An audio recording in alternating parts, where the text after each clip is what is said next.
Hi. It's my 1:00 live. I am ready, but I am waiting for author Edie Baker to join us.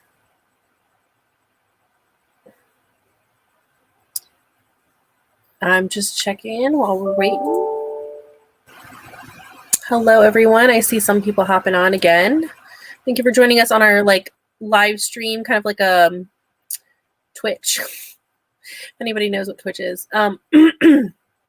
So this is actually live on Facebook and YouTube. So leave a comment.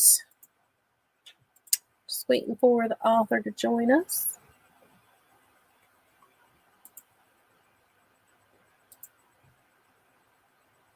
And then I am going to add, after this, I'm going to add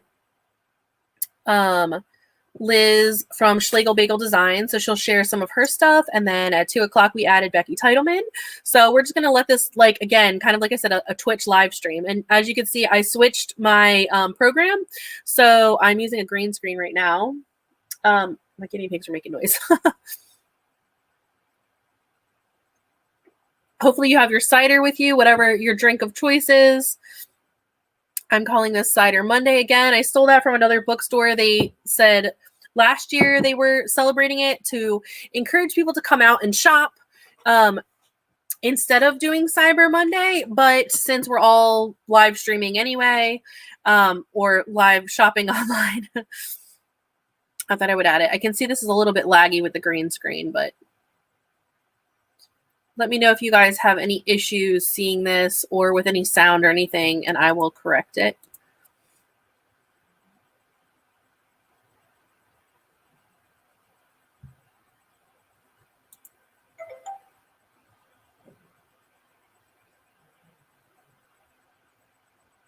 Yeah. Getting some messages about some collaborations. So while we wait for Miss Baker, I'm just double checking everything.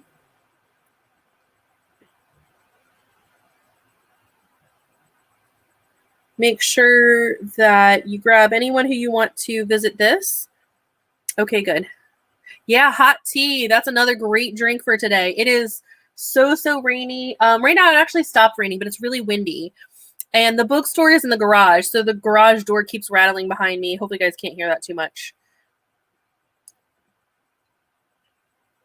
But the idea of this Cider Monday, as I said earlier, is that we're just going to have, like I said, it's kind of a live stream all day where I share books that I have in stock or things that I've ordered for people. If you're interested in, you can get them. And then we have authors and artists hop on throughout the day to share things they're excited about for the holidays, things that they have available.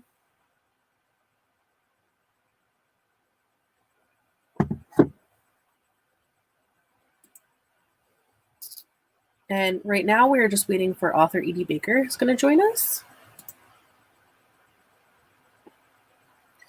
I'm going to send the link to the other address and see if that helps.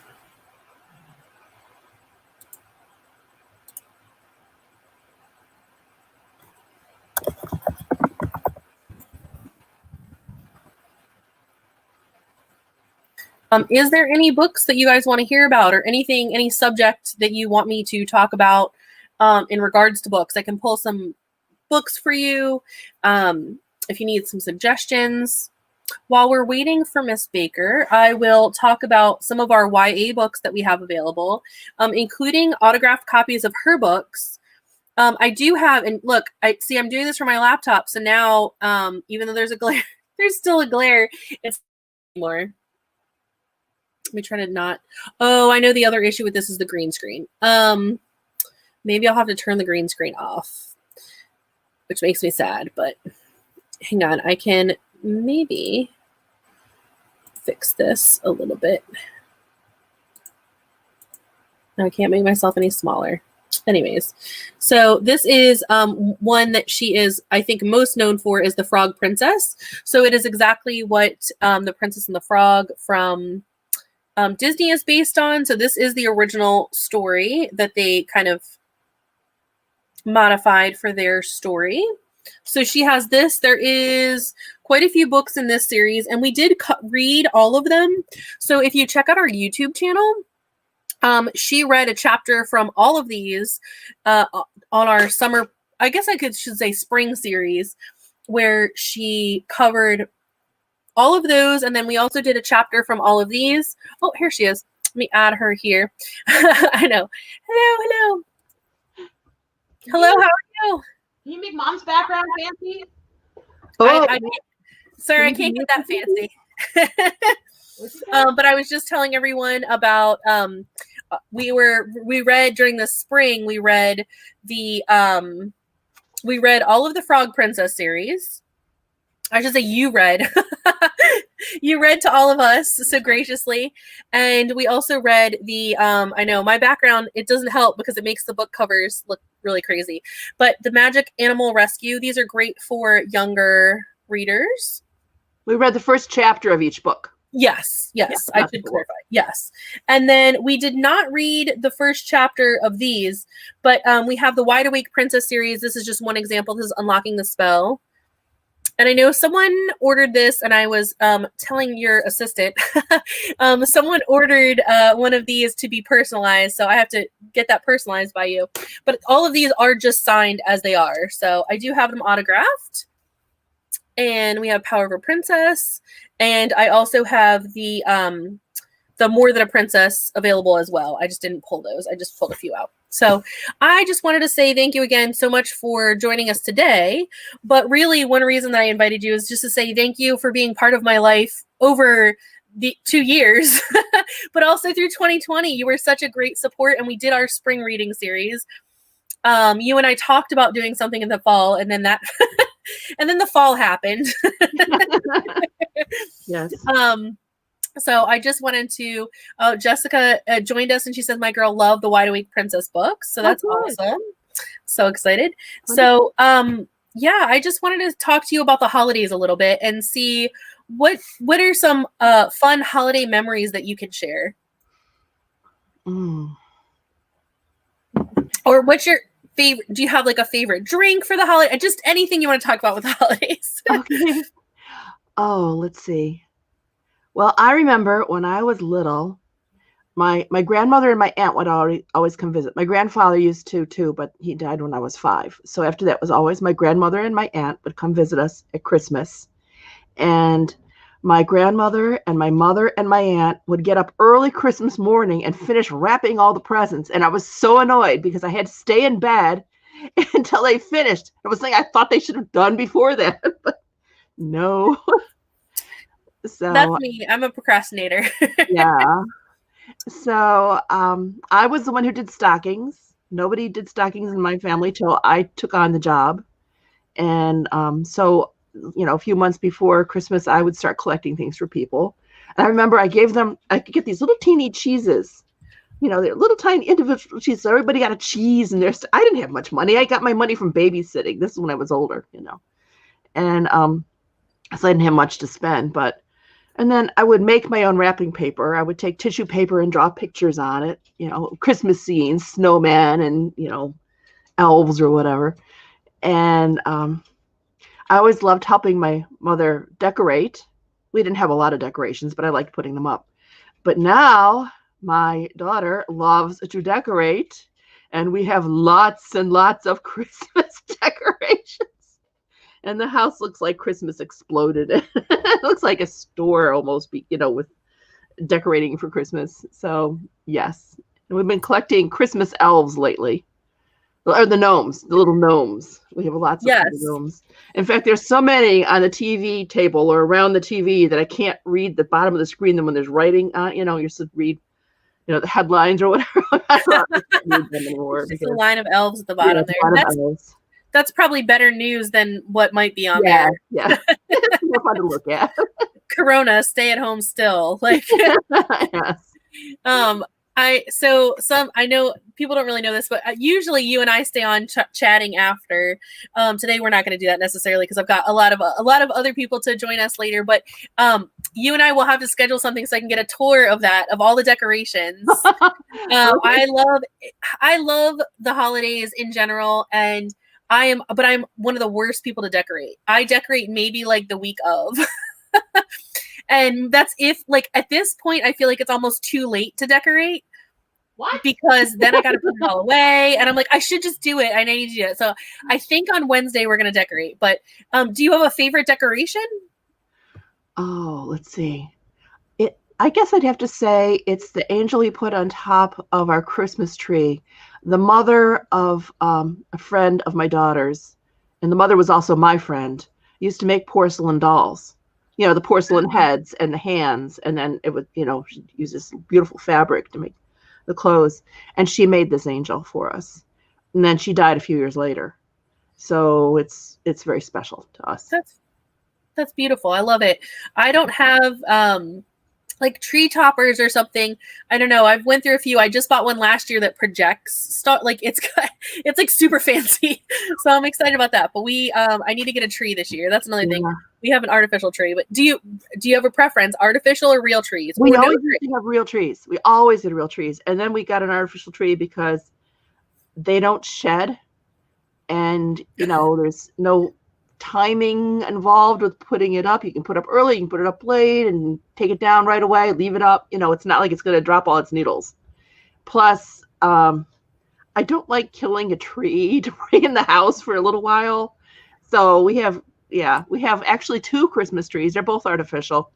And one goes in we call the parlor. I don't know what the people before us, we live in a very old farmhouse. And the other's in the living room. So we have 2 trees. We're only doing one this year. Yeah, but we're only doing one this year because it's just us. In fact, we thought for a little while, if she has those trees that are like tinsel, it's like a stick and you sit up and it has the little... Oh, yeah. So we thought of putting one of those on a card table, but that was just too sad. So we're going to put up a tree. A little Charlie Brownish. Yeah. I don't know. I feel like even in growing up, we always had live trees, but it was always my responsibility to water it. So now we have artificial trees. No, we go back and forth. So, yes, Laura said you can have an artificial tree up forever. Mine has been up for 4 years. That is perfect. Now that's keeping the Christmas spirit alive. Yes. And you know what? It's funny. I can totally imagine, knowing you too, that you would I could see your house having trees and just changing the season. Like I can totally imagine your daughter like decorating it, be like, it's a Halloween tree now. It's a Thanksgiving tree. Yes. Not to give her any ideas, but yeah, I'm thinking about it already. I can tell. So, and then was the other thing about real trees, and you have to water them. The dogs would always drink the water. Yes. And then they have tiny fresh breath, which is, great. Unless the sap gets in their fur, and then you got to deal with that as well. Yeah. And also the artificial trees are very strong and sturdy, and the cats would try to climb them, and then the tree falls over. Yeah. I have a great video of one of my cats like living across the branches of the tree. Yes. And then we had no more tree after that. Do you actually, my husband just introduced me to the idea too of bald trees. Mm-hmm. And I had never so it's a tree that you can replant. Yeah. So talking about that, I had never thought, and even then I don't know how I feel about that, because you still got to bring all that. You got to have the space for a base that big. Yeah. So I don't know. We have high ceilings now, so maybe we'll do that soon, and we have a place that we can plant them. So he said his family would always plant them again when they were done. So they have a Christmas tree forest in their backyard, basically. That's nice. I like that. If you're going to have a live tree, I like that idea. We did that once, but we didn't get a terribly tall tree, and we did replant it. Although my husband at the time just sort of stuck it in the ground. He didn't put it any special place. So you walk out the door and there was a tree. Yeah. I would have put it all. Yes. Stephanie says our new kitten is fascinated with our tree. And artificial all the way here. Yeah. Laura loves turning on her lights this time of year. That's the thing too. Lights are that's the only other reason that I struggle with an artificial tree. I love the idea of it being pre-lit, but I need choices when it comes to color. Right. I love warm, but I also love bright white, and I love color lights, and I love I want it all. So that's another reason I don't decorate, because I have so much internal struggle over what theme or what how it's going to look so that it's consistent. I have lots of friends who just throw Christmas, whatever it is, it's just on. So do you have a favorite dish to make at the holidays? Something that you make, or something that maybe somebody else makes that you just enjoy? I always, it's been a tradition for years, have done roast beef for Christmas dinner, big roast beef, and Yorkshire pudding. Ah. Sort of a traditional British, dinner, Christmas dinner. But roast beef and Yorkshire pudding, and then, way too much other food on the side. Always way too much. Yes. This year for Thanksgiving, we went non-traditional and we had crabs because we're on the Eastern Shore. So we're like, whatever. And we didn't make it. So, we just bought it pre-steamed. So, but I don't have the only other food we have. I grew up in a Polish family. So we have a lot of Polish food at the holidays. And that's what I'm missing the most right now, is because I don't make any of it. Other people make it. Now I have to learn, I guess. Yeah. Yes. So. And then is there any other favorite memories from the holidays you want to share? Favorite memories? Yes, when my children were little. Oh. And them opening their presents, or just enjoying them when, like, a sibling, when they're too little and a sibling would open it, and Yes. Yeah. My mom started one year, she started wrapping paper for each of us. So she didn't write our name. And even then, we never used gift tags. It was just our name written in marker in the corner. Right. But then she just switched so that, like, you have all the red wrapping paper, you have all the green wrapping paper, or whatever is on there, like Christmas trees, lights, whatever. Right. And that was an easier way to separate them. But even then, I feel like that requires a lot of coordination. And you have to have the right amount of paper. Yeah, exactly. You run out of paper, and then I just use whatever. I'm just scraps. Yeah. So I love that you made your own. That's such a fun idea, just to take some plain, brown paper bags or whatever, and then have your own drawing. So that's really sweet. And is there anything special? But it takes up time. Awesome. True, but it makes that gift, like, it adds that fun extra little touch to the gift that makes it so much more personal, and really shows that you've put thought into it. So my other question is, do you have any special New Year's traditions? I'm curious about what you think about the New Year, and if you're any of those people who make resolutions or don't make resolutions. Nah, my resolutions always fall through. They don't last at all. There's no use. No. We tend to treat New Year's as just, a special day. We'll have a nice dinner, sort of in the middle of the day, a nice big meal. I like that. And we don't stay up. Well, we stay up and watch the ball drop on TV, but we don't, go anywhere or do anything special New Year's Eve. So now, here, let me ask you this: do you watch the Thanksgiving Day parade or Christmas parade? Of course. Yes. Yeah. That is something that we never coordinated when I was a kid, and now it's such a thing that I'm like, I really want to do it. And this year, we always do.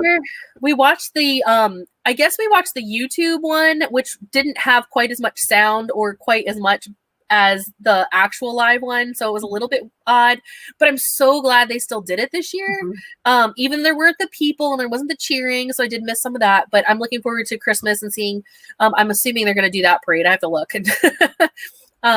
Did you watch the dog show afterwards?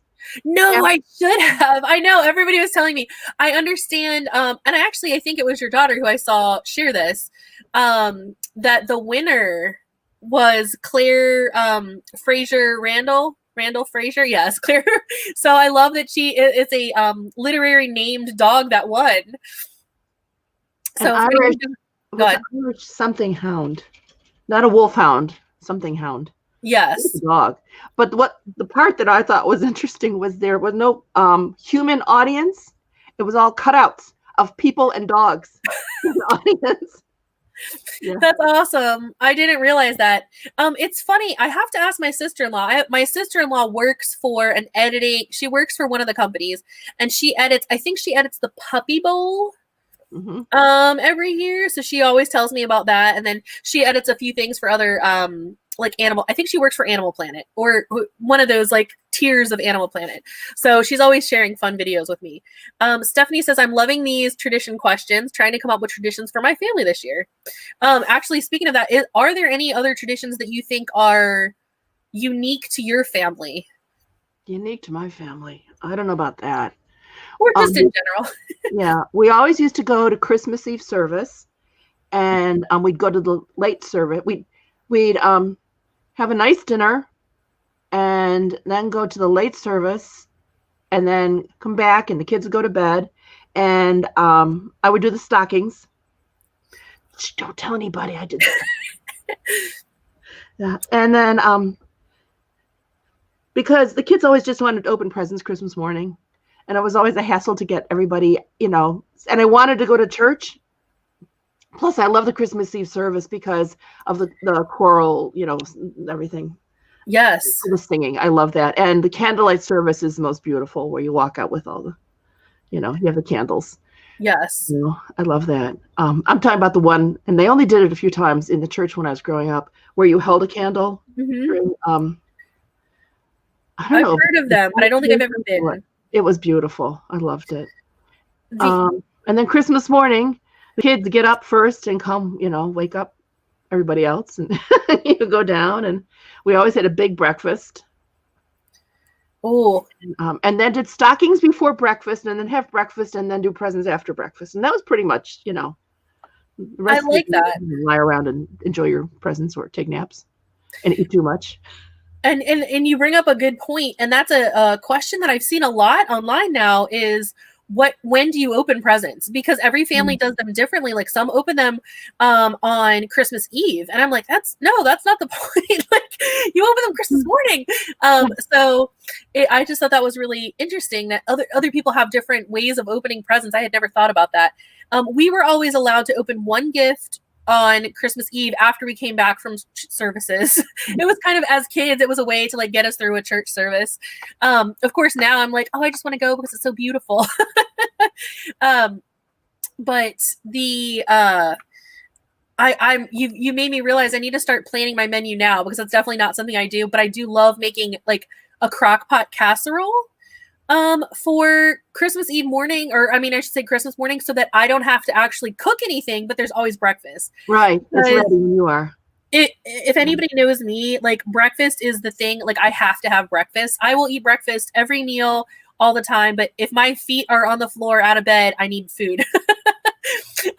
Breakfast is like my number one thing. So I love the idea of having a casserole in a crock pot ready to go. And then your house smells so good on Christmas morning too.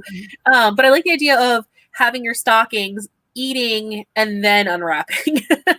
So it stretches out your day a little bit. That's a good one. We always kind of rush through a little bit because when we would visit family, because we had family that lived like, we would drive 2 to 3 hours to different family on Christmas Day to spend that with them. And normally we would have like a dinner. It was always like a buffet at like 2:00 kind of thing. So my daughter has kind of started this thing that like stockings come from Santa. And that's so nothing goes in the stockings until then.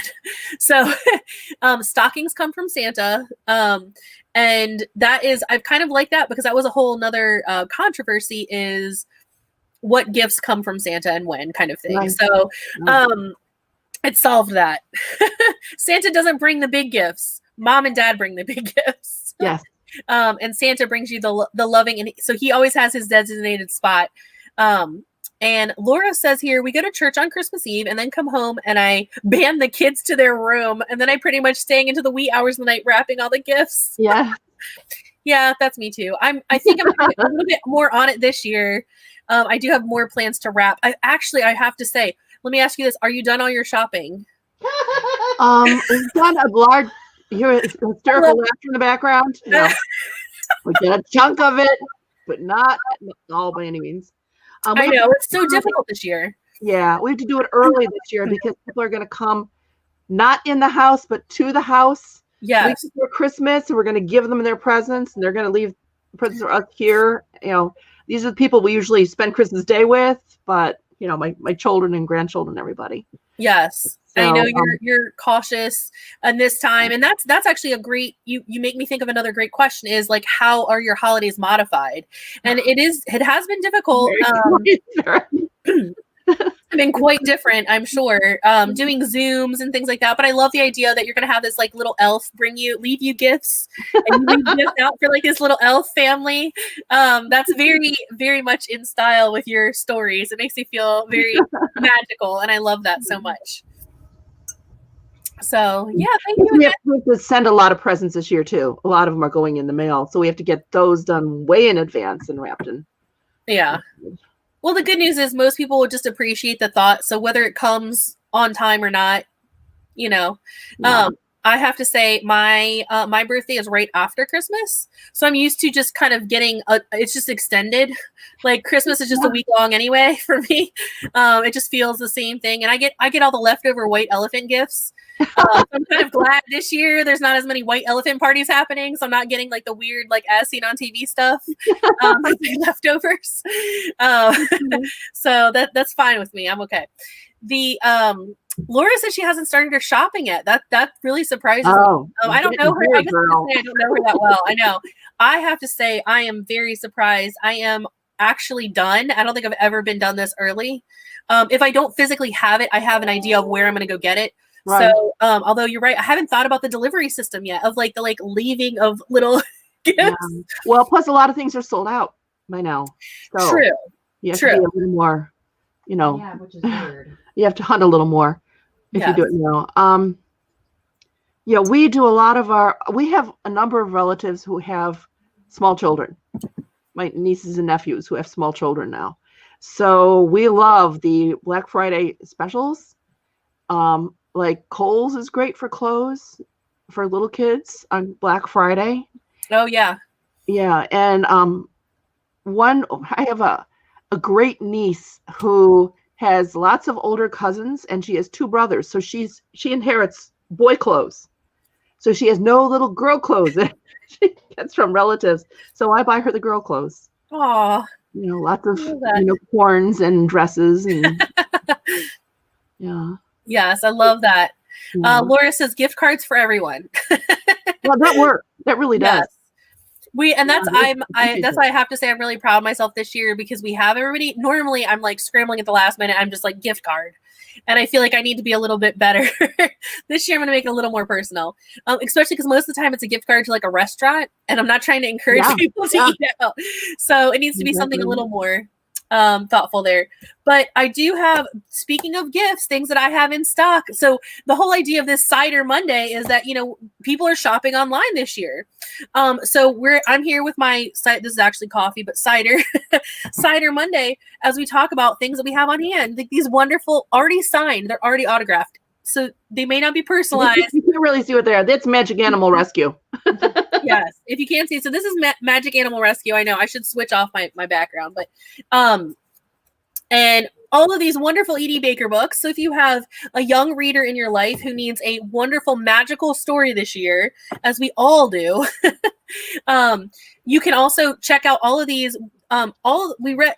Miss Baker read all of the first and second of some of them on our YouTube channel. So you can see what these are like and see which ones your reader might enjoy. And then you can order them from Capricorn Books and they will be shipped right out or delivered to your door. And we will get these in time for the holiday. I will do my absolute best so that we will have that. But other than that, again, thank you so, so much for being part of my life in general, but also in 2020 as we modified how we did things. You and I did a lot, and I'm looking forward to working with you a lot more in 2021 and seeing all the great things in our new year and in our future. Yes.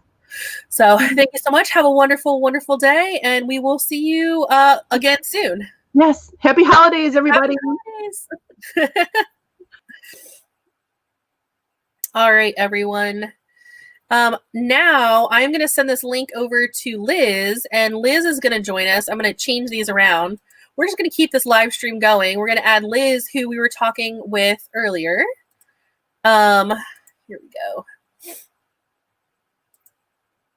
Let me send her over this link, and she's going to share. This is Liz from SchlegelBagel Designs.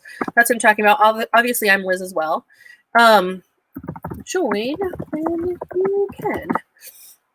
There we go. And so Liz is going to join us, and we're just going to keep this live rolling. Thanks, Brad. This is I've got a green screen now, and I have a ring light, so things can change. Let me change this banner here. There we go.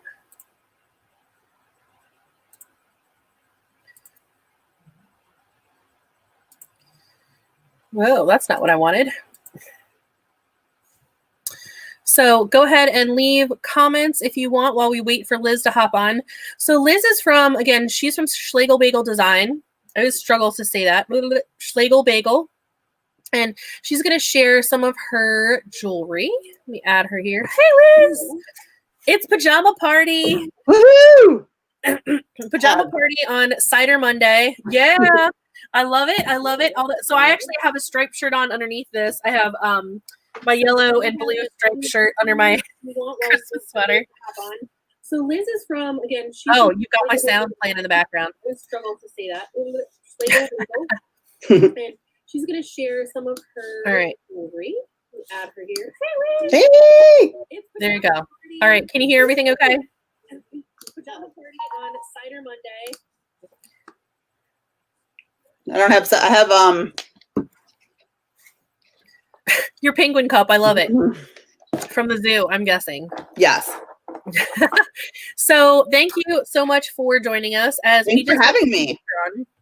And I was just saying thank you for being a part of my life. I know. Put that back away. No, I'm just kidding. I'm packing today. It's been insane.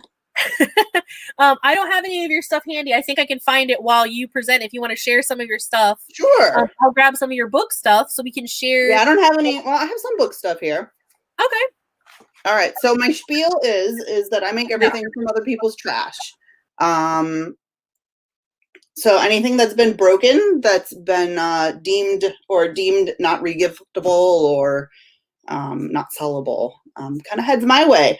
I take broken Pyrex, broken dishes and china, and books. Liz has been great with giving me lots and lots of children's books for me to turn into things that have been, they've been colored on and the covers too beat up or got wet or something. So I'm going to start out with a few of my things that I do. I've been working with epoxy resin lately. She was good enough to give me some Calvin and Hobbes books, which is one of my favorites. And they're kind of a decent sized earring, but they are backed on wood. Those are super cute. And all the beads, most of the beads I have are salvage. I will admit sometimes I need to find the proper bead and I will go to Michael's and get them. But 99% of the time they are salvaged from other broken jewelry. Another thing that I have repurposed these days, and again with epoxy resin earrings, these are old Simplicity covers from Vintage Patterns. Oh, that's so smart. Yeah, so I get all these lovely ladies. Who wouldn't want a lovely lady hanging off of their ear? So again, epoxy resin and backed on wood. I love your tagline, repurpose with love. Yes, and so all my packaging is also recycled. So it turns out this was some fruit snacks. But the inside is usually a lovely sort of gray color, which makes a really good background for most of my work. So everything gets put onto this, unless it's a pendant. Pendants usually get something else. This is my old packaging before I discovered recycled. So this is tin. And this would be an old tin container that was destined for the trash. I think I might have picked it up in the estate sale for like $1. But I cut it out. I have a nice punch that makes delicate circles. And then again, more recycled beads on here to make some tin earrings. And I do have an Etsy shop. None of the stuff I'm showing you is on Etsy. I just had a show this weekend, and this is all my show stock. I keep it completely separate from Etsy, but anything can be purchased. Yeah. Are you also on Instagram? I am. I'm on Instagram. It's not the same. Here, I'll put it in the chat. Okay, I was just gonna put it in the. I was gonna put it on the scroller at the bottom. I was gonna say the chat with the host and other guests. Is that where I type it? Yeah, you can do that. It says comments. Yeah. All right.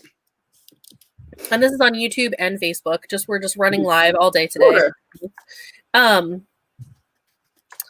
But yeah, and like I said, I was trying to find. I shared earlier. I don't know if you saw. I did find your Christmas cards. Oh, you did. I did. I know. I swear, I thought I gave them back to you. All right, I have your Etsy. I'll share that.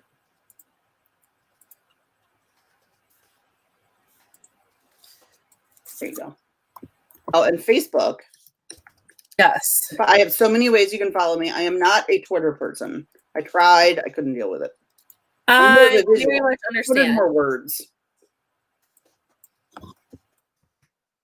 You can see it's mostly SchlegelBagel Design. And I always get so many people asking me, well, what does it mean? And my maiden name is Schlegel and it rhymes with bagel. That's pretty simple. Exactly. All right, so to get onto some broken dishes, this was a plate I had thrifted. It had one giant rooster. And so you can see maybe for the farmer in your life. Oh, yes. Old statement jewelry. Oh, that totally makes me think of course, the rooster from Robin Hood.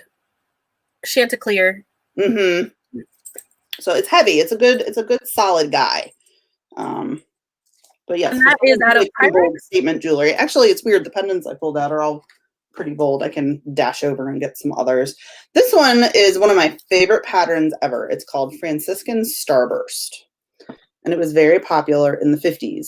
And I had someone who had gotten an entire dish set at a estate sale and gave me all the ones that were chipped and cracked that they couldn't reuse. So I get lots and lots and lots of Starbursts. And you might find one or two in my shop. I'm not sure if I'm sold out right now, but usually every time I sell out of something, I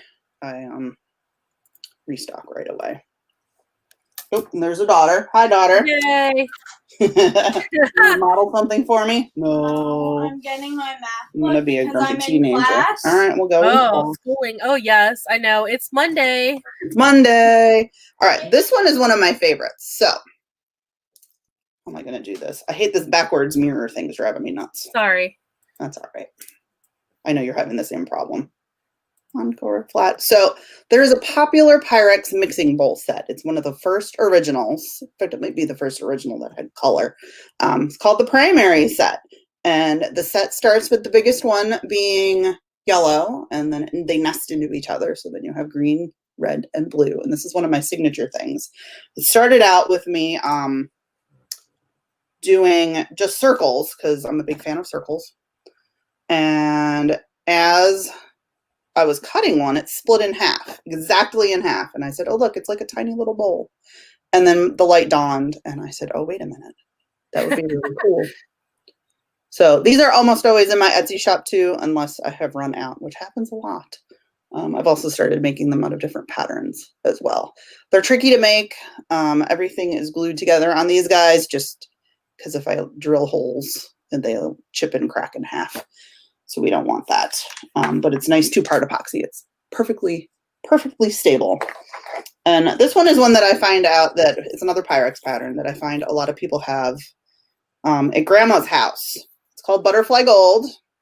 Yeah, you don't even need to show me. I know exactly. Yes, exactly. It's a good standard. A lot of parents have these. I think they were from the late 50s, early 60s. And they also, Corel has matching what do you call it? Like matching plates that you can get. Aren't they reverse color though? Like where the design is? They're reverse. Well, so this is from what's called a Cinderella bowl. So it's the bigger ones with the hands. And look, you're gonna get a little Pyrex education. I love it. And so the bigger ones with the hands, they also nested, but they every othered in color. So the one would be the gold on white, and then the next one inside would be white on gold, and then again gold on white. The biggest one is actually, I believe it's gold on white, and then it keeps going. So the lowest one would also be then therefore gold on white. White on gold, one of those. There's 4. I do not own a set. I also do collect Pyrex, so I'm a big Pyrex fan.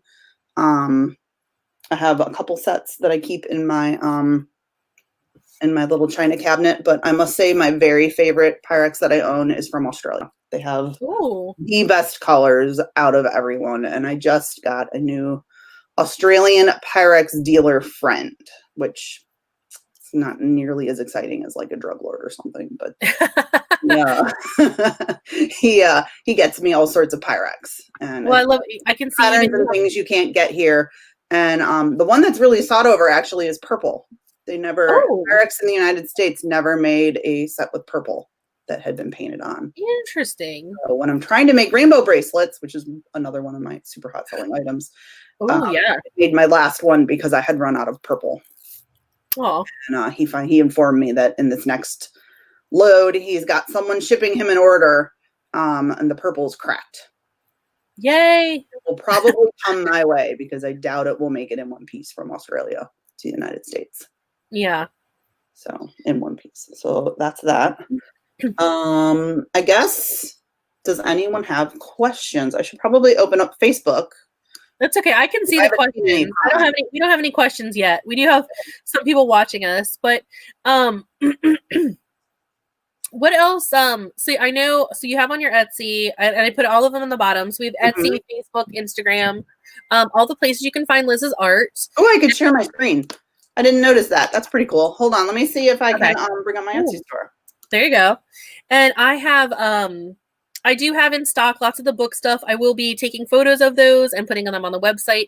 They're not necessarily going to be all on there for the holidays or in holiday sending time, but it is, of course, great to keep in mind for Mother's Day, birthdays. Let's see if this works. Share screen. Yeah. Let's see. 2 monitors. No, I don't want to screen on 2 monitors. Don't show these tips again.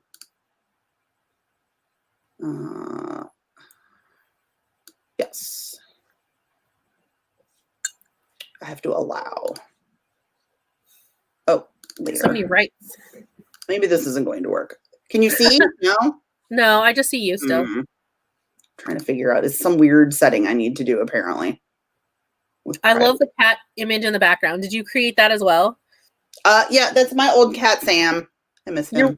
You're one of the most, I have to say, one of the most creative, talented people that I know. You do so many different kinds of art. I do lots of art. Let's try that screen share again. Maybe this will work. Share. No, my entire screen. Application window. Share. Oh, there we go. I see it now. I'm going to add it to the screen. There we are. I can make a small. You don't need to see. Look, it's like a what is that, the abyss in the background? Meta. I will make it nice and big. There we go. Yay. Now, can you see it all? Are we good? Yes. Sweet. That's fantastic. Now I can't see you, but at least, hey, I got this. Exactly. So, you can see I have a whole bunch of sections. I have necklaces and pendants. This one up here is super cool. That's uranium glass. And oh, by the way, my store right now is having a sale for until the end of, as you call it, Cider Monday. Yes. 20% off everything, and shipping is always included. I just worked that right into the prices. No one wants. I love that pretty flower. No one wants to get to checkout and find out that they owe more money. That's just right. So here we are. This is all, and I think it's just ordered in like when it was listed, which I find very annoying. Yep, most recent, lowest and highest price. I always want to see by alphabetical because people looking for patterns. Well, you can see more of the earrings I have. Oh yeah. There's sheet music ones too, which are fun. And map. Yep, the map earrings. East and West Coast. Oh, I love it. If you're an Outer Banks fan, the East Coast side has the Outer Banks on it. It fit perfectly. And here's some books from you. There's the Tawny Scurrying Lion. Yay. Yeah, that was a gift from you as well. Yeah, I was up to 167 items, and all of a sudden I'm way down. So I will have to spend more time listing. But here's some more vintage magazines up here. They're old cereal bowls, which I think are pretty cool. Interesting. And here's some vintage pins with a pin with some vintage plate and then baubles that I had found. Here's that butterfly gold I was talking about on that brooch. And here's my Christmas shop. It's getting thin. I had 25 items, and they're all sort of ticking down. So get them while they last.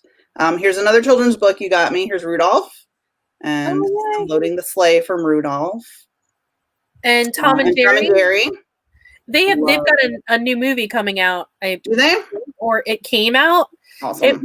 I've been seeing some ads for it, and I thought I was like, there's a new Tom and Jerry movie. And you can have some hair accessories. Oh, that's gorgeous. These guys are all found over here from like broken vintage jewelry that I put onto clips. So they're smaller clips. They're made to like half head your hair. And then I also have some bracelets and keychains. If you're not much of a jewelry person, the keychains are good. Maybe you can find mom and grandma's pattern. I know the ones with the Amish butter print is a super popular one. I'm not even sure I have much left right now. Is the I was gonna say, which one is that? It is. Oh, that's all I have left. The one Rooster right there. This one right here is orange butter print, which was available only through. Do you remember back in the day you would collect the green stamps and exchange them for things at like the grocery store and whatnot? And God, maybe I'm dating myself. Well, anyways, the only way to get those the butter print and the orange pattern was to collect the stamps and then exchange them at the grocery store for the set.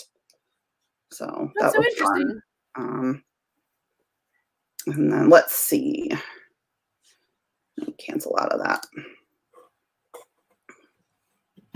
And then here's some of the other stuff I do. Not too much. Here's some of my signature mermaids out of bottle caps.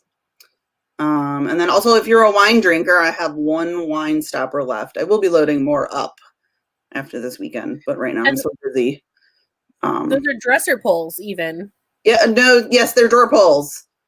And I can do pretty much, you know, if there's a pattern you want, I can do it. This one has the logo stamp from the bottom of the bowl. Nothing goes to waste. Oh, I love that. I will definitely have to get one of those. And then these guys, so you can really see nothing goes to waste, are all the little tiny pieces that I couldn't really turn into anything. And I set them in epoxy resin and sanded them smooth on the bottom edges. And you can see I even gave them little feet. So you can have coasters. And there's some more beads and baubles in there. And a little glitter just to add a little something in the cracks. You definitely use it all. So yeah, I try not to throw too much out. I mean, I do get a lot of scraps when I work. So, all right, how do I stop screen sharing? Let's see if we can't figure this out. I can turn it off. Oh, can you? There we go. I can just remove it from our feed here. But thank you so much. Now I can't figure out how to minimize. Oh no. Oh, there we go. Okay. I'm going to share these again because these are your creations. Yeah. And since my I know your right side now. Yeah, exactly.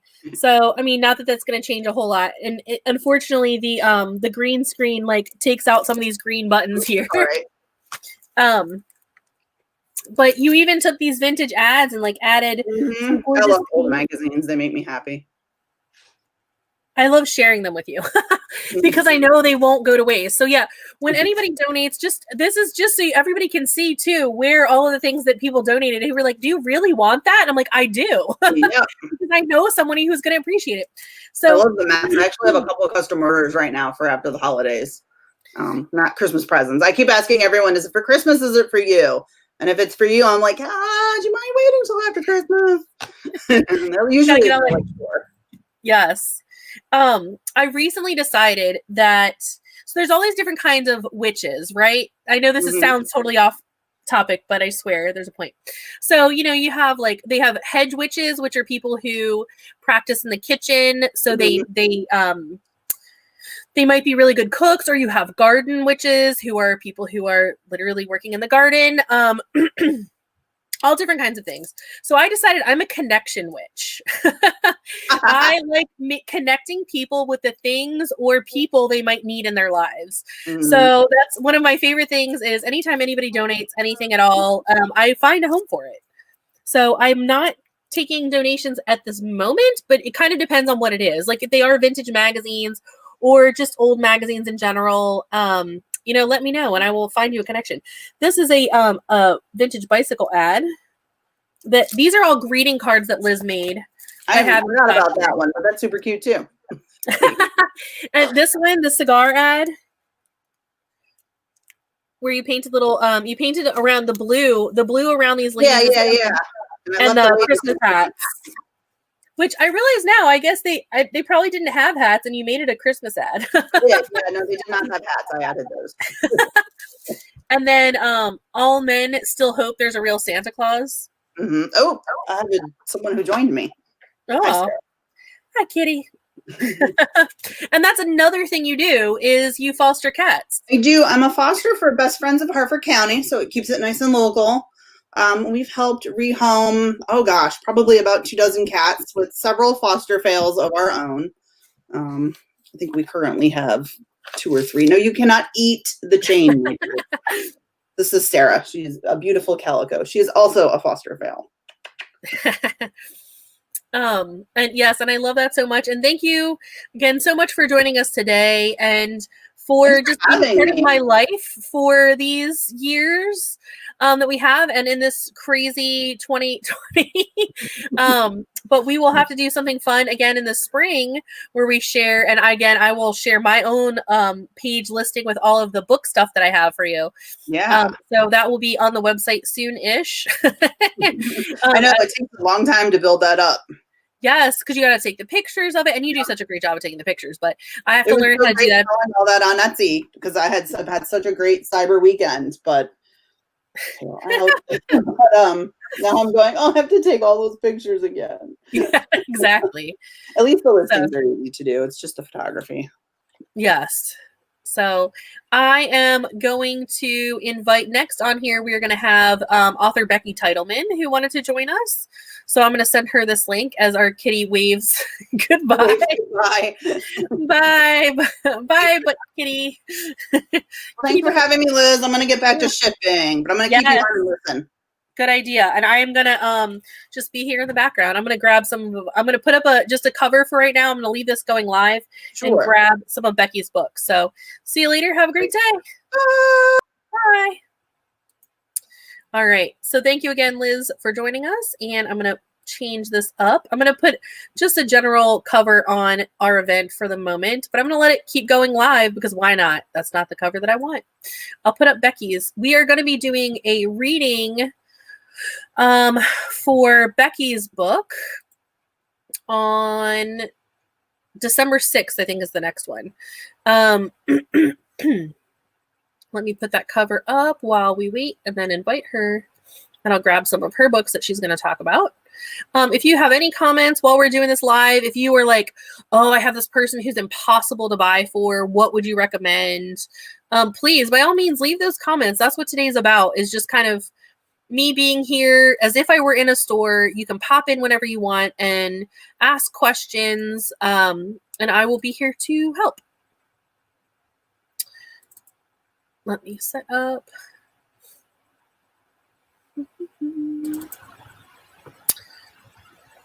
I'm going to put, oh, I didn't make her a newest cover, but I will put this cover up.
Hello. Hello.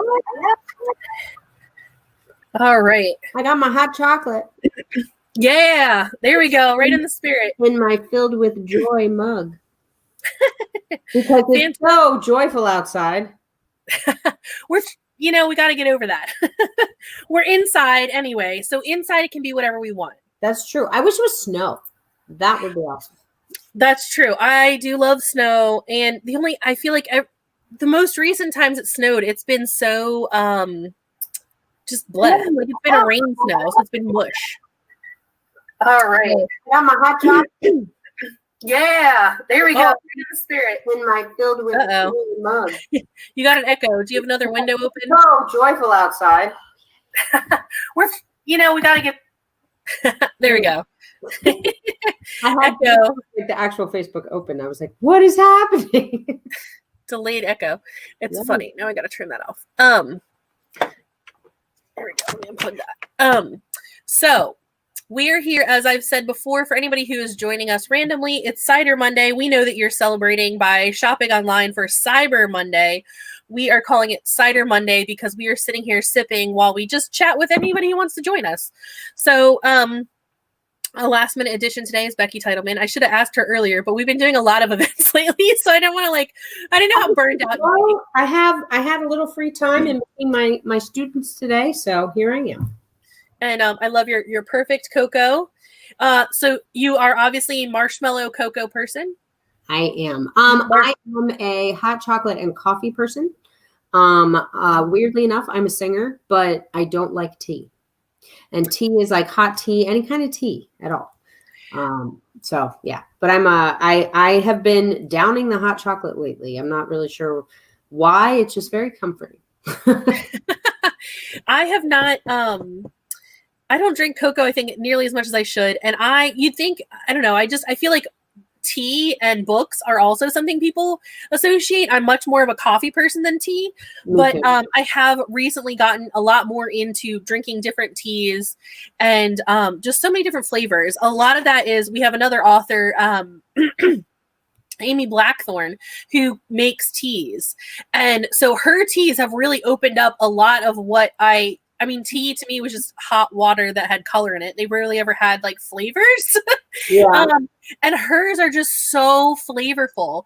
So I hope I liked it. It's been a thing for me since I was a kid. My parents both love it, but my brother and I both don't. So it's very odd. But I'm a coffee person. Like I absolutely love coffee, but to have coffee throughout the day, as much as I would love to have it, during this time of year, I'd be like a jittery mess if I tried to have it as much as I would love it. So I've been having just a little bit of, hot chocolate kind of even it out, I guess, a little bit. And that's such a good thing too, is to mix the hot chocolate with the coffee. Yeah. I like cafe mochas. Cafe mochas are like my jam. Yes. Yeah. So I did grab your books. This sounds terrible. I don't want to talk too much about your books because I want people to tune in to your readings and check out the videos that we've done. So I am going to ask you questions kind of like I asked Edie Baker about holidays, and you and I have talked a little bit about them. But while you were here, we have the Stable Elf, which is what you'll be reading this week.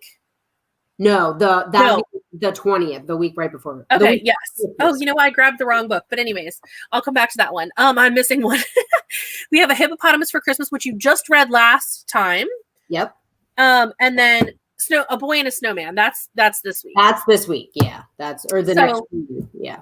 Yeah. So you are a perfect person to join us. And then the other one, I'm totally blanking.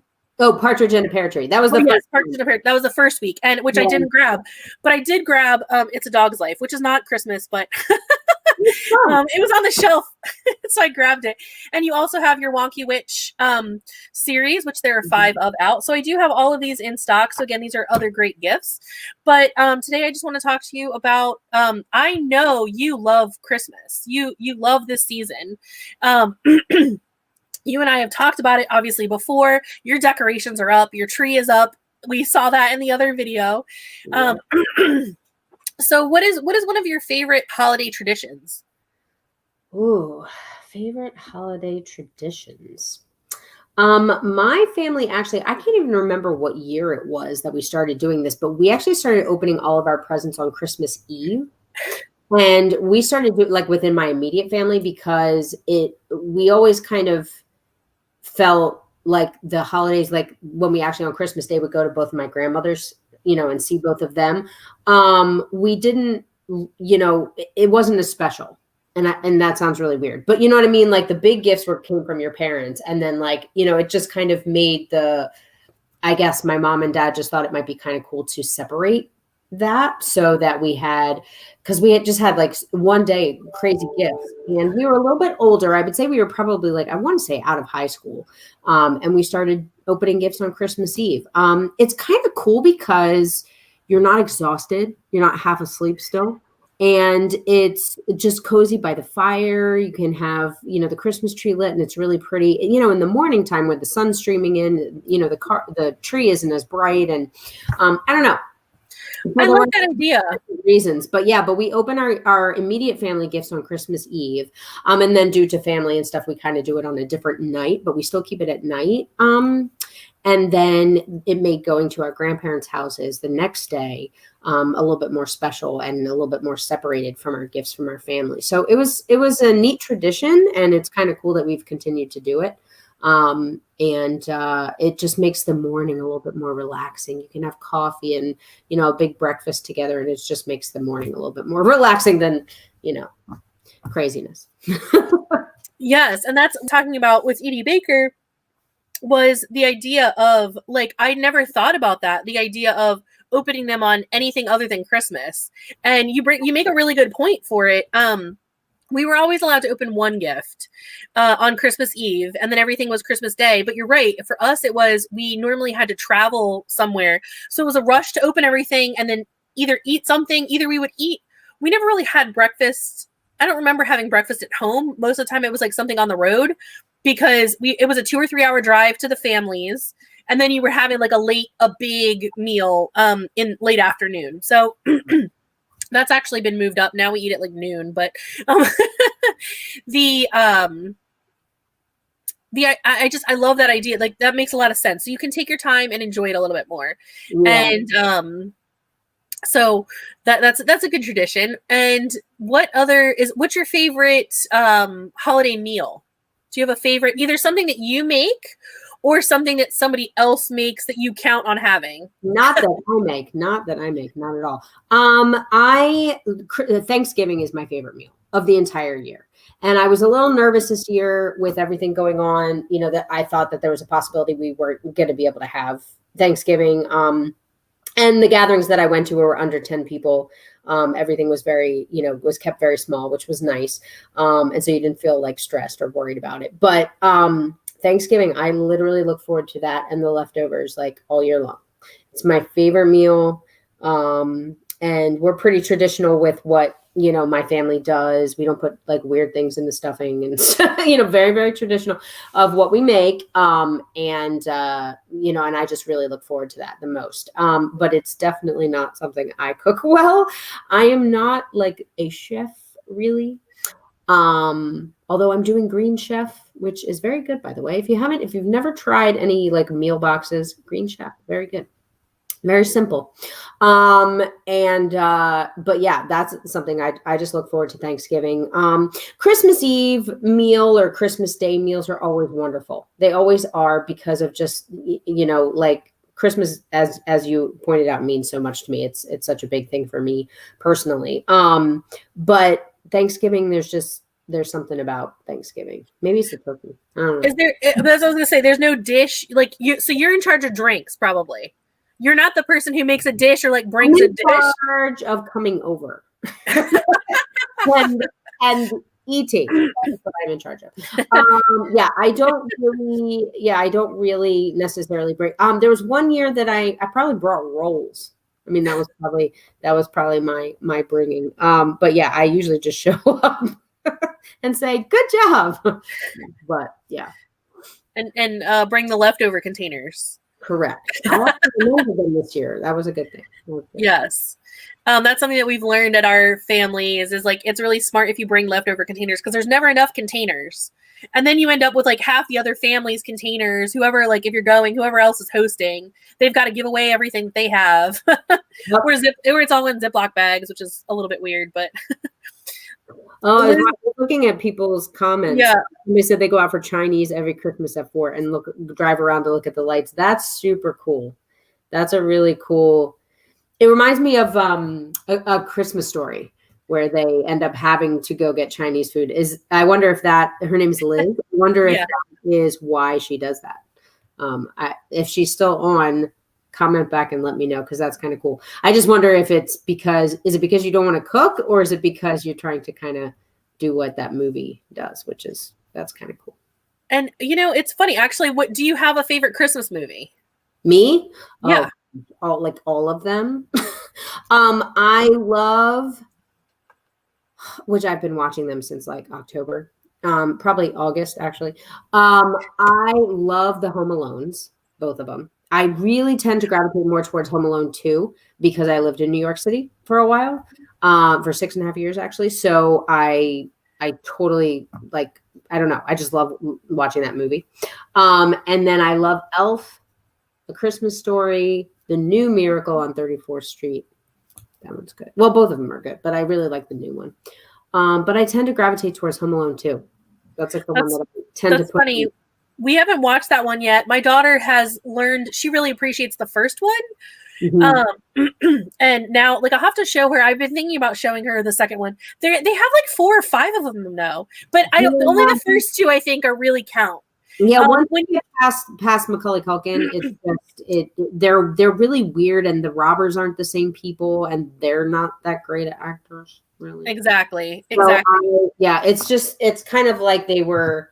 It's cool premise. Like a lot of the premises for them are really cool, but yeah, it's not really. I don't know, my cup of tea. I don't really like it, and I don't like tea either. So I have to say, Christmas Story. I don't know if I've seen the whole thing all the way through ever. Haven't I know. At least you catch parts of it. My husband just told me that was like his mother's favorite movie, and like part of her tradition was to watch it all like every year.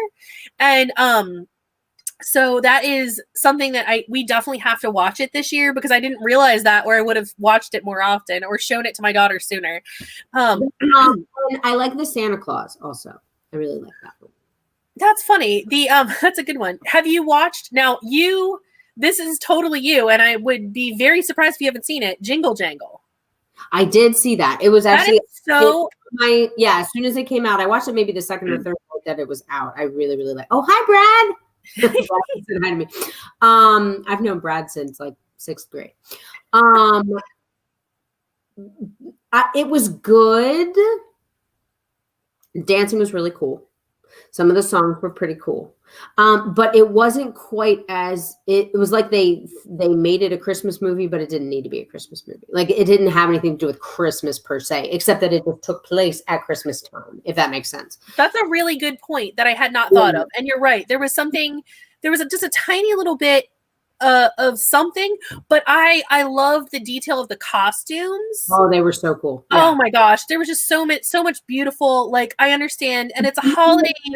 The actors were great. The little girl was really good. The main little girl that ended up being like, a pretty big character. All the dancing was great. The songs were great. It just didn't need to be a Christmas movie. It's cool that it was, and I think it was because of his name being like, but it didn't necessarily have to do with Christmas for me per se, Yeah. Well, and I kind of like that because it opened it a little up to maybe somebody who celebrates something else. But I think you're right in that it tried to be a Christmas movie with the title. So it felt like it really wanted to be, but it also didn't want to be.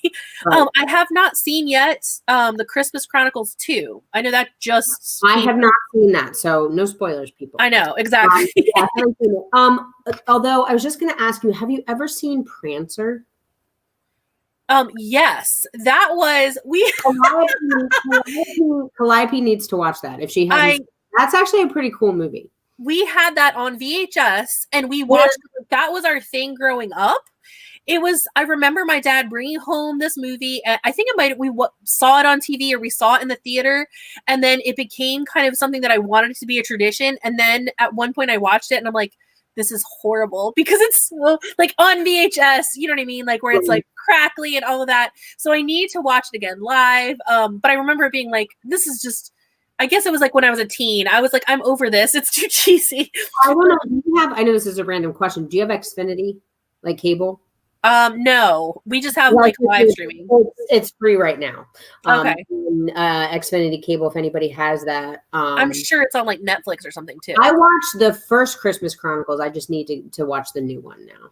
So. Exactly. Yeah, the first one was really good. I don't really remember much about it.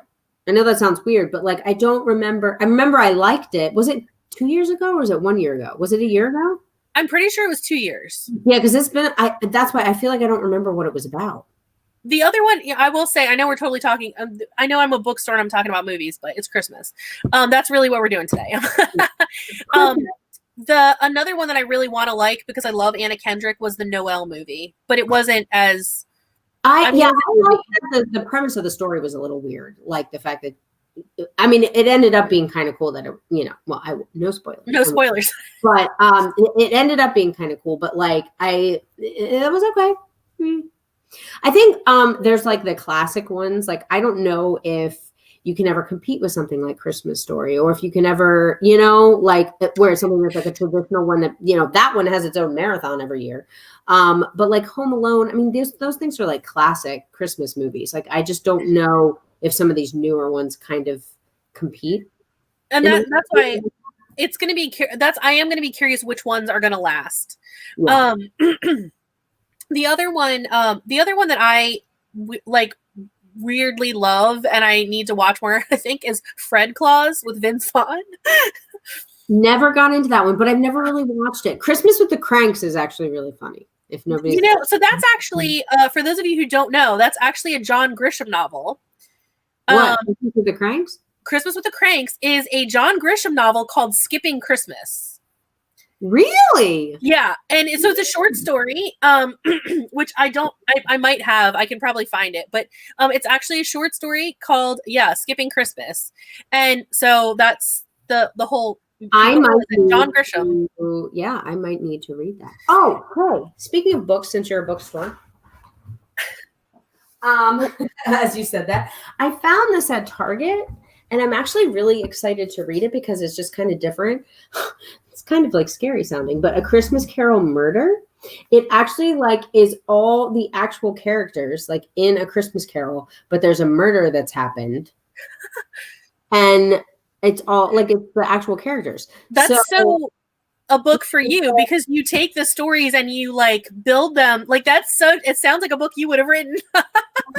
It's an adult murder. It would be yeah. But I just thought it was kind of cool.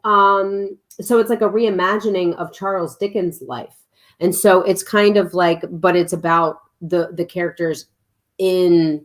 It's kind of like how he wrote A Christmas Carol. Yeah. Because of a murder that happened, basically. So it's really interesting. And I found it. And now when I finish, I'm reading The Invisible Life of Addie LaRue. If you haven't read that, like get on it because it's amazing. And so I'm reading that right now. And then I was going to read this right after it. So I just finished, speaking of books, you made me think of a few different things, but I just finished 2 books. I finished the first one. I'll stick with the Christmas theme. I just finished A Town Divided, which is by Orson Scott Card, who wrote Ender's Game. Like that's what he's known for sci-fi. Yeah. I have some copies if you like that kind of thing. It was not a very good book. I did not like it very much. I will just say it's a very short, like it's meant to be a short story and it feels, so I do mostly audio. So I was doing it on audio and I had to check that it wasn't an abridged version because I felt there was so much stuff left out. There's like no adjectives. There's no description in the book. Some authors try to do really weird things, by the way. Yeah. I feel like it's a short story thing. Like they try to be really avant-garde and really wonky. You love that word. I do. And really like out there because they only have such a short time to do it in. And I just don't get connected to short stories. I've discovered this. I just finished literally yesterday, just finished my first semester of my MFA in creative writing. Yay, me. And now I'm like, I don't start class again until January 11th. What am I going to do with myself? I should write a book. I've discovered I'm not a short story person. Because I like getting connected to a character and you get to see the full character arc and like see it all the way through. So that's why I think this will be kind of interesting when you do like reimaginings like of things, like because those characters are you already know them. You're just kind of like branching out and learning new parts of them that you might not have known before or something like that. But yeah, I've discovered I'm not a short story person. It definitely depends. It definitely depends for me. Like I love David Sedaris and I'm trying to think, like even like Jenny Lawson when they're like almost autobiographical, like those kind of things, more those kind of essay-ish short story to me, where some of them you're like, is this even true? Like especially with David Sedaris. I need to read his Christmas one. I actually have not read that. I know he's got a Christmas one, but because he was a Christmas elf in New York at one point. So I know there's a whole story with that. If you don't know, you'll have to look it up. I think you would appreciate it. It ties in with the movie Elf, and there's a joke there. I'll have to send you the information. Yeah.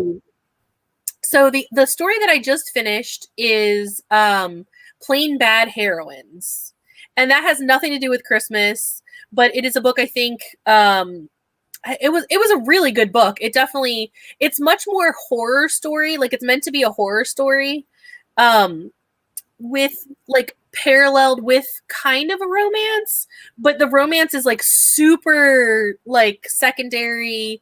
I don't know. It's just a lot going on. It's a good book. It definitely threw me at the end. Like it was a very surprise ending to me. And I still need to understand something. So ask, do you like the Gregory Maguire books?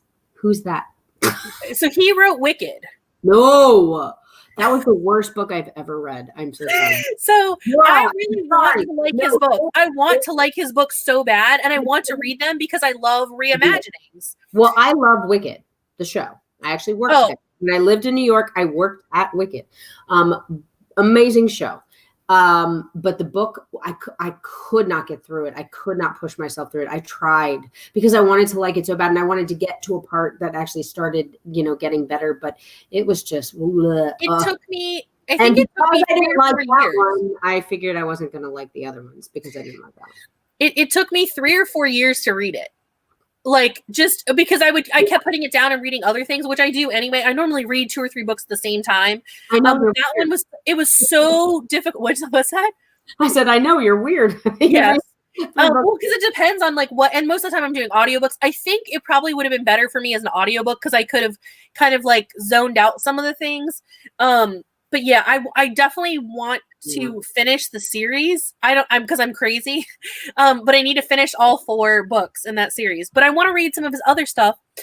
I actually collected all of his books. Like I bought all of them. I have them on a shelf and I can't bring myself to read anything else because Wicked was so difficult to read. I wonder if some of the other ones are better. Like it's just, I think it was the background of the family. It was like the background of her mother and father and the escapades that we will not mention. Like and I was just kind of like, this has nothing to do with the story. Like it was almost like the background of the town and like, it was really weird. It was almost like he was trying to fill pages. And by doing that, I was like, okay, I'm bored. That one was too much detail and too much extra. I totally understand. Laura said she loves all the books. She read the whole series plus some of his other fairy tales. So I'd be curious. I should throw Laura on here if she wants to join. Let me know, Laura, if you have some time. I can put you on here. Laura, are his other books better? That's what I'm curious if they're the same. If they are still very detail heavy. Keep trying to read them. Some flow better than others, but I enjoy the different perspectives of the story. Yeah. Well, and it's interesting because Wicked is like, it's before anything happened. So it's not really a reimagining because it's just, we don't know that part of the story because it's never happened. But it does have those same characters that are later in in Wizard of Oz. I think it's just because the characters are so classic, but I loved what they did with the musical version of it. So yeah, they definitely, I mean, of course they open that up to such a broader audience. the music Like- is wonderful. And yeah, I mean, it's a wonderful show. So I like the story. I just think that in the book itself, it was just a little too, like you said, a little too detailed and drawn out for some of the parts. We were fortunate to see it in Baltimore last year. So that was one thing we took our daughter to see, and she really liked it. So I think that was her first theater experience. I got to see Idina Menzel as Elphaba. Nice. But then when I was working there, this has nothing to do with Christmas or books.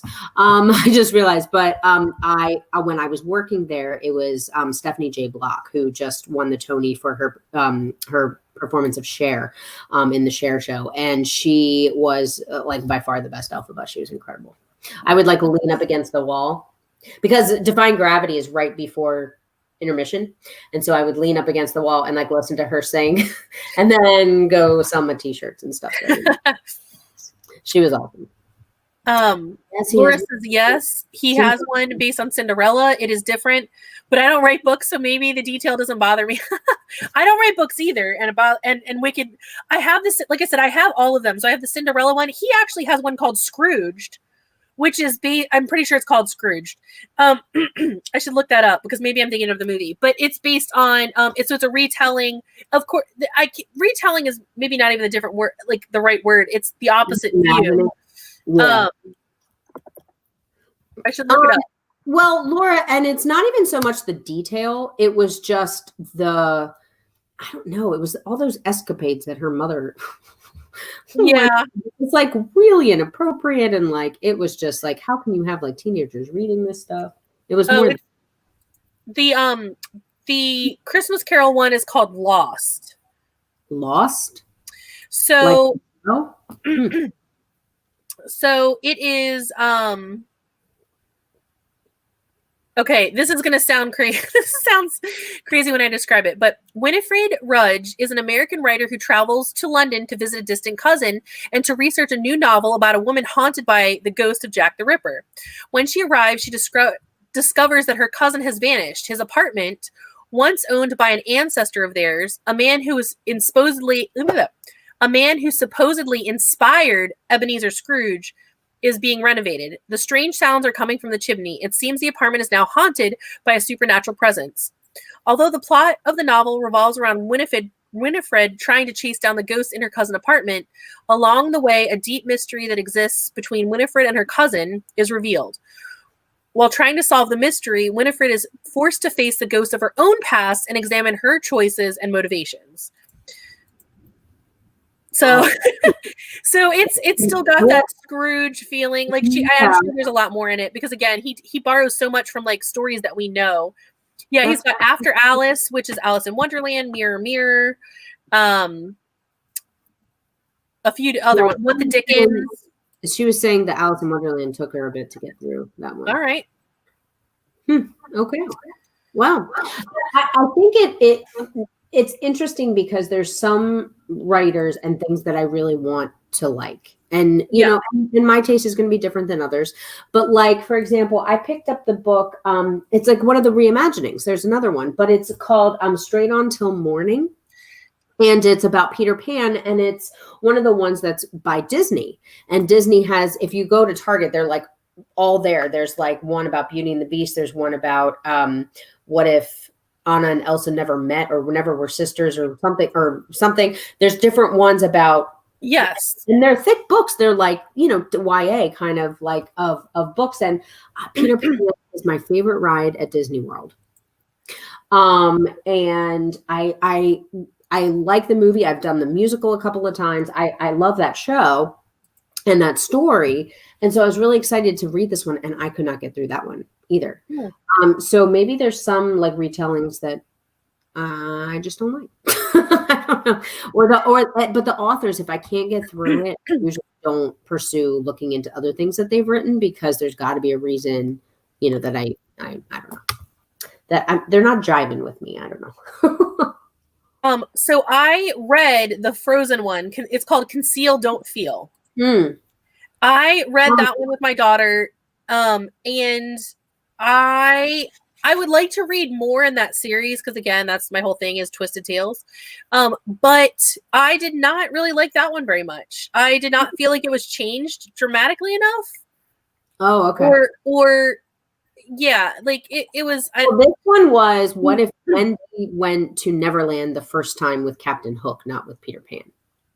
That's what this one's about. So she kind of stows away on the pirate ship, and yeah, but it's kind of like, oh my god, like I didn't care about her. Maybe that was the problem. Like I have to really care about the characters, and it has to pull you in. And I think that's something that authors, that's kind of our job, is to really pull you into the story. And that's and I just wasn't really pulled in, I guess. I understand. I guess that's how I felt with the Conceal Don't Feel. So that one is Anna is sent, instead of them like keeping Elsa and Anna separate in the castle, they send Anna away to live with a baker in town, and she grows up being raised by this baker and his wife, and she doesn't know who she doesn't know her origin. She just knows she's adopted, and that she doesn't even know she's adopted. I don't think but this woman always comes and visits her family, and then all of a sudden this woman doesn't show up anymore, and she's really heartbroken. And it turns out that's the queen who's been visiting her daughter, but nobody can know that's the queen visiting the village, kind of thing, because then they'll figure out who Anna is.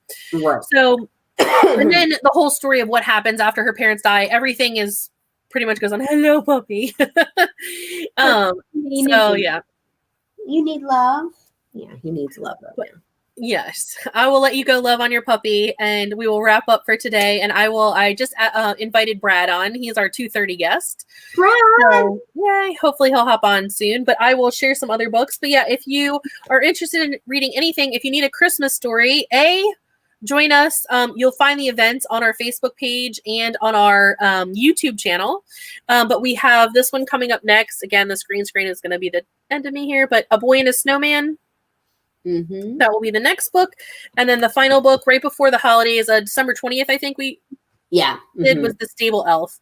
So we will have those. We have those. And then we also have two other ones. We have Partridge and a Pear Tree and A Hippopotamus for Christmas. These are Becky's books that we have in stock, in store on www.capricoastbooks.com. Mm-hmm. So thank you again so much for joining us. Thank you for your support all year. And I know we have a few more, so we will see you then later. All right. I'll see you, Sunday. All right. Sounds good. See ya. All right. We are just moving right along. I'm going to add Brad here. He's ready to go. Hey, Brad. How are you? Great. How's it going? Good. I just got shipment of the second book in, so I can fulfill some orders. Oh, good. So Brad just had his third book come out this year, and that is, we did a talk on that.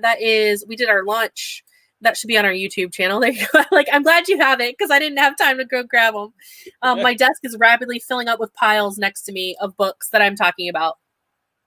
So, and there's another kitty. Always. I love that we had Liz on earlier, had a cat. Becky just had her puppy dog on, and now you've got our cat. I don't remember your cat's name. Well, she's being a tick right now, but she's Roxy Star. Roxy Star, and then you have Biggie Paws is your sweet puppy. Yes. Yep. Laura says hi.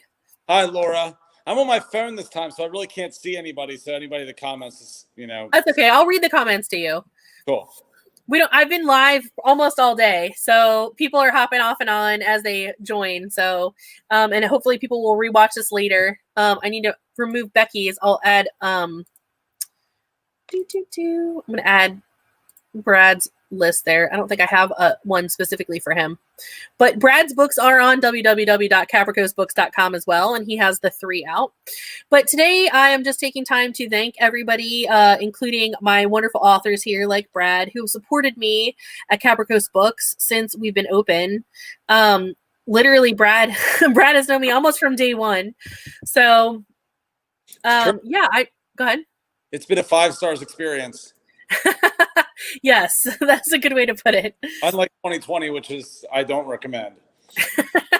0 out of 5 stars. Right.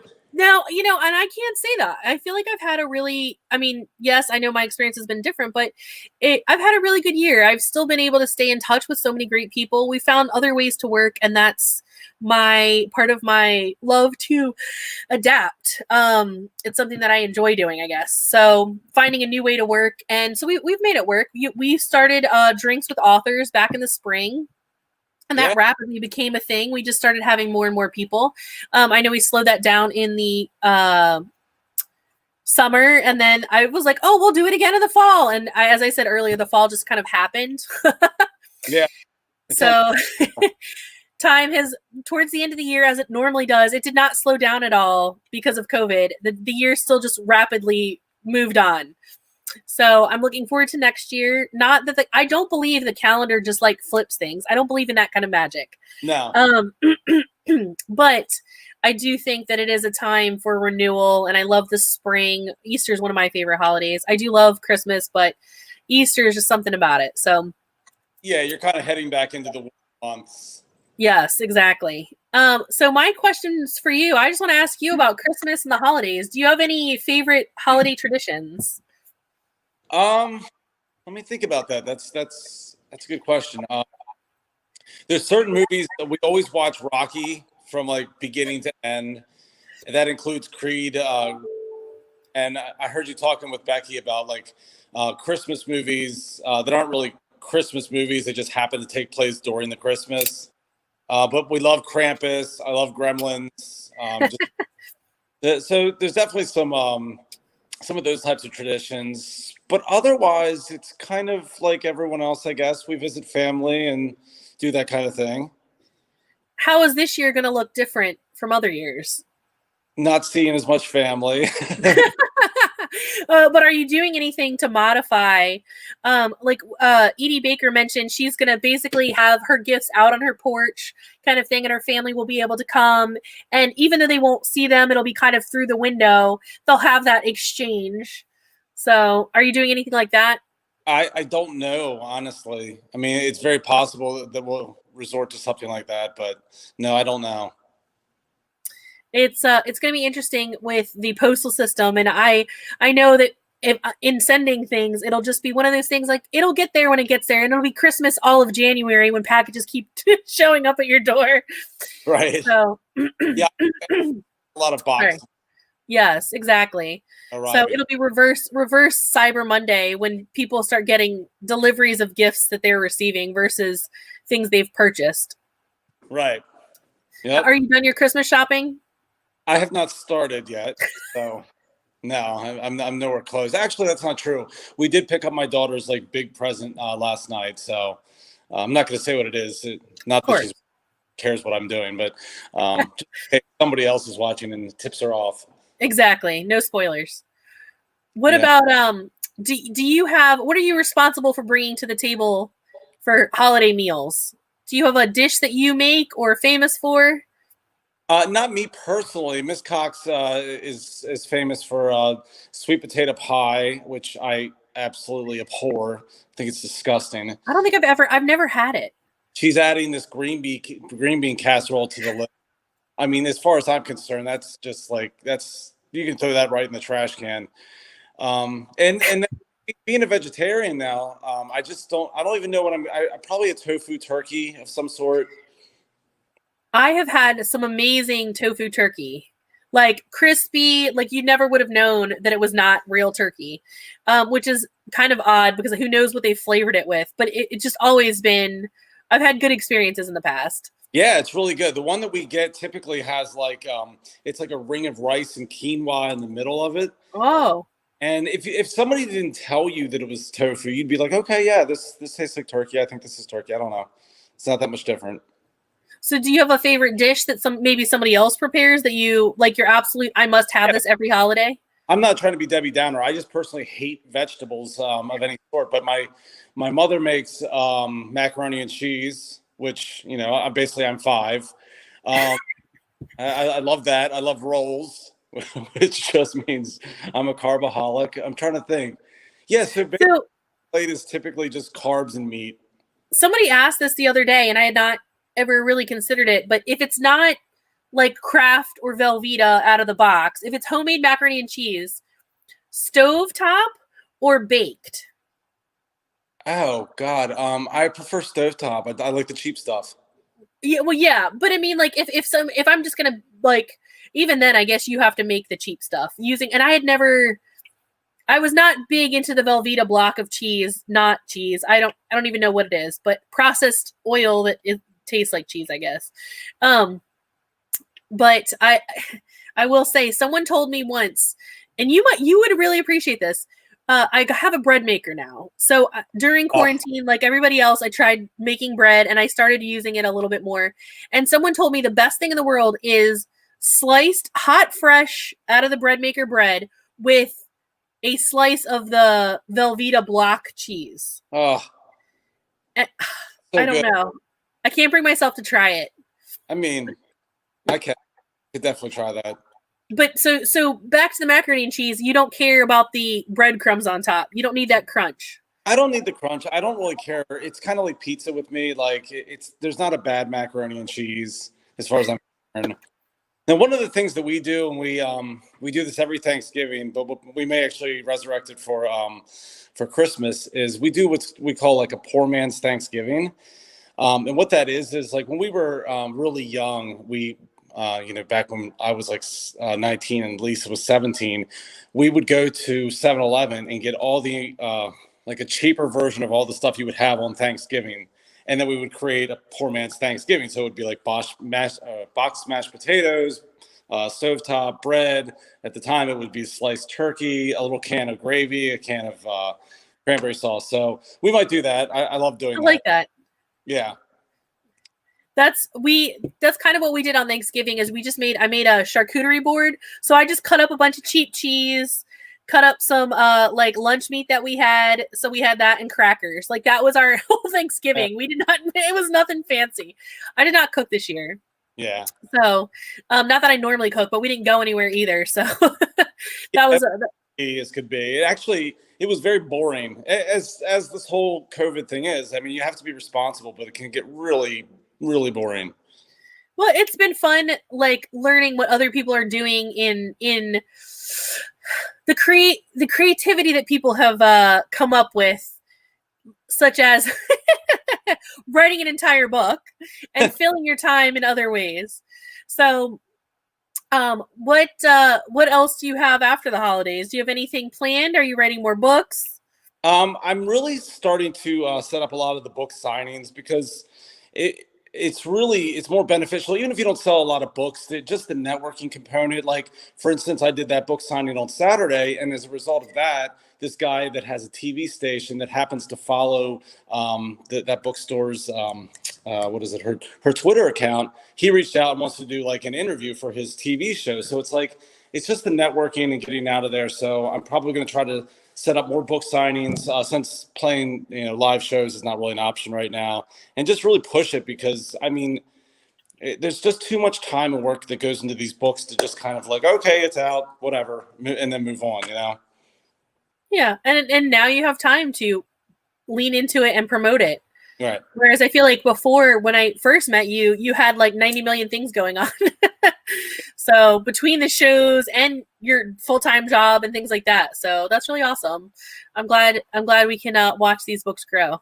Yeah, I really want to see the series take off. I mean, now that the third one's done, I'm going to start looking for actual publishers, see if I can get like some type of a deal. That was the whole delay. I wanted to have the whole thing done and then be able to pitch the whole thing so they could, if they want to pick it up, they can, re-release it with different maybe artwork or whatever. But that'll be interesting to see. Yeah. A big common thing now is having the artwork having numbers or art on the side of the page as well. And I can see you doing something really cool with that. Actually, now that you bring that up, I've considered, because there's so many albums out, like what the next project's going to be.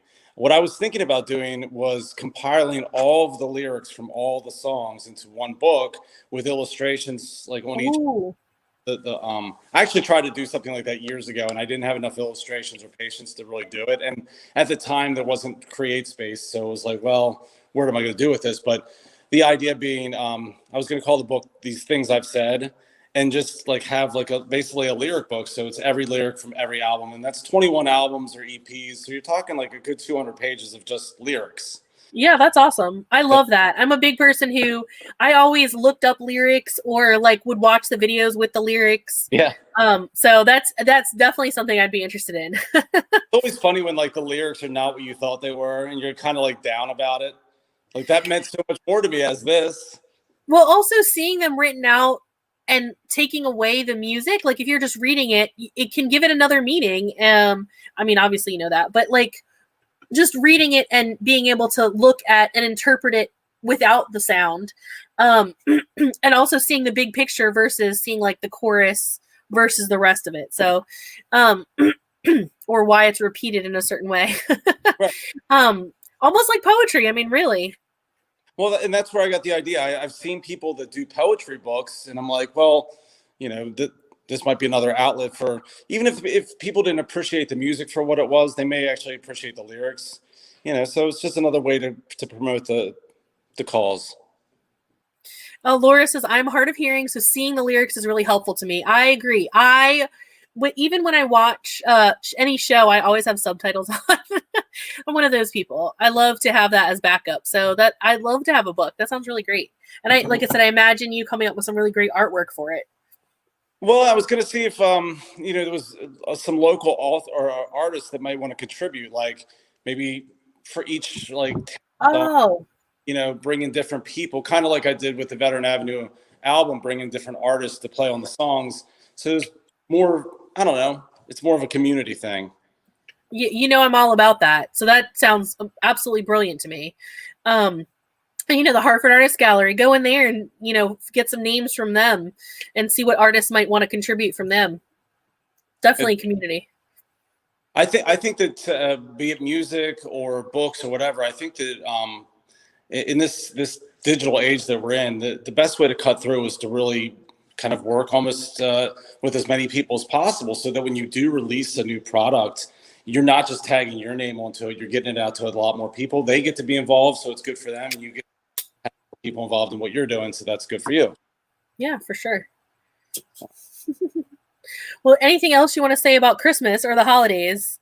Yeah, I would just say, you know, really shop local this season. I mean, the local businesses are really struggling right now with COVID, more so than obviously your Walmarts and Targets, who somehow have the loosest of restrictions. And I would just say, if you're going to buy anything, support local.